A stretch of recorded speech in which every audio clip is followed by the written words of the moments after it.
Aujourd'hui, je vais aborder une bataille qui m'a longtemps fait rêver. Une bataille entre deux armées qui sont très différentes. Je parle évidemment, comme vous avez pu le constater dans le titre de la vidéo, de la bataille de Marathon. Cette bataille qui opposa les Perses face aux Athéniens et aux Plantéens. Pour situer le contexte, au 6e siècle avant Jésus-Christ, l'empire perse domine tout le Proche-Orient, quand soudain Milet, qui est une cité grecque sous domination perse, se rebelle et appelle tous les Grecs indépendants à la rescousse. C'est alors que Athènes et Érétrie aident les rebelles dans la prise de Sardes. Sardes qui est une des capitales de l'Empire perse. La ville, durant la rébellion, fut réduite en cendres. Les Perses jurent de se venger, en particulier Xerxès et son père, Darius le Grand. Ce dernier règne sur l'Empire perse et sur les 35 millions de personnes qui composent cet immense empire qui s'étend sur plus de 5 millions de kilomètres carrés. La plupart des peuples conquis acceptent la domination perse et doivent payer des impôts, mais en échange, ils sont libres de garder leur culture, leur religion, ainsi que leur institution. Ce n'est évidemment pas le cas des Grecs de Milet, ainsi que de leurs alliés, car Darius veut se venger de la prise de Sardes. La ville de Milet sera la première étape de sa vengeance.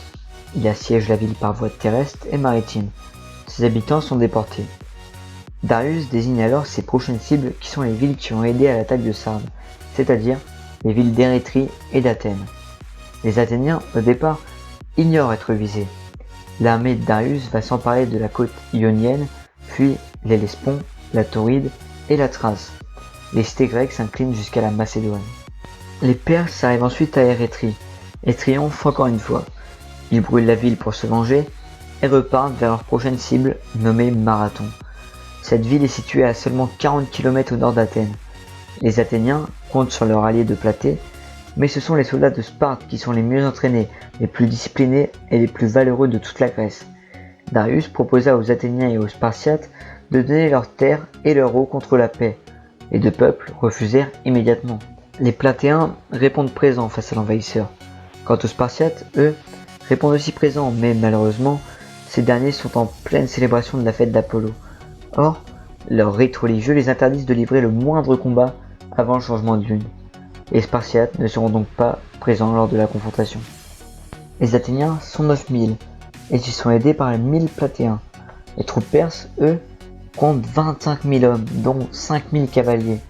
Ils arrivent à Marathon et dressent leur camp en moins d'une journée. Les Athéniens décident donc d'envoyer leurs soldats se battre à Marathon et, au bout d'une journée de marche, les hoplites d'Athènes atteignent la ville et seront bientôt rejoints par les Platéens. Pendant une semaine, les Perses et les Grecs se font face et aucun des deux camps ne passe à l'attaque. Les cavaliers perses reprennent leurs bateaux pour contourner les Athéniens et directement attaquer la ville sans défense, étant donné que tous les soldats d'Athènes sont à Marathon.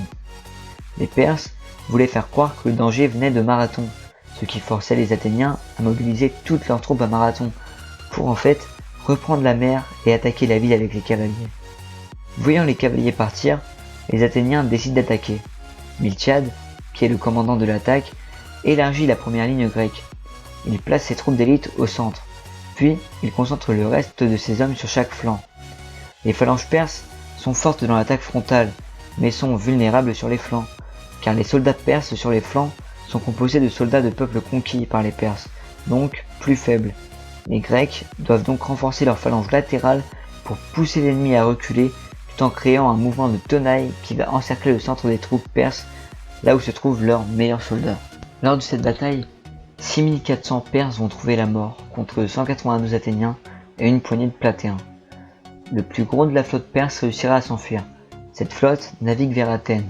Elle dispose de tellement d'hommes que les pertes à Marathon sont insignifiantes et sans conséquence. Les Grecs n'ont pas le temps de se soigner ou de récupérer la fatigue accumulée lors du combat. L'armée de Miltiade se rend au plus vite sur la plage d'Athènes. Ces derniers arrivent à temps. Voyant les soldats athéniens sur la rive, les Perses décident de faire demi-tour et de fuir le combat. 2000 Spartiates arrivent le lendemain, malheureusement trop tardivement. Athènes devient alors un symbole de résistance à l'oppression perse et pour cause, à la bataille de Marathon, une poignée d'hommes est parvenue à vaincre une multitude d'ennemis. La bataille de Marathon est un épisode majeur de la première guerre médique. Mais dis-moi Sidespi, les guerres médiques, c'est quoi? Eh bien c'est très simple. Les guerres médiques opposent les Grecs aux Perses de l'empire achéménide. Achéménides, au début du 5e siècle avant Jésus-Christ. Elles sont déclenchées par la révolte des cités grecques asiatiques contre la domination perse, comme nous avons pu le voir juste avant avec Athènes, Sparte et d'autres encore. Les guerres médiques marquent traditionnellement le passage de l'époque archaïque à l'époque classique. Ces guerres sont dites médiques car les Grecs confondaient les Perses et les Médés, deux peuples unifiés par Cyrus le Grand au 6e siècle avant Jésus-Christ.